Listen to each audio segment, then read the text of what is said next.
शुभ संध्या। गोटे छोटिया उदाहरण दूसरी। आपण घरे जदि फ्रिज टीवी वाशिंग मशीन किसी भी खराब होची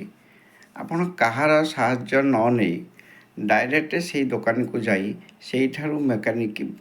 आपण नहीं कि आसतु मेकानिक नहीं कि आसतु घर को क्या पचारिक नुहे। 6 मास तले मोर एमती वाशिंग मशीन खराब होता पाख दुकान को गली जी आम टीवी सजाड़े फैन सजाड़े बोले आज्ञा वाशिंग मशीन किए सजाड़ा चिन्ह आप चिन्ह अच्छे कि ना मु तो सजाड़ी अच्छी कि पठे दूची पठेदेला लोकटे आसला वाशिंग मशीन सजाड़ा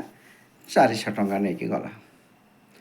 3 मास पर पुणी से वाशिंग मशीन खराब है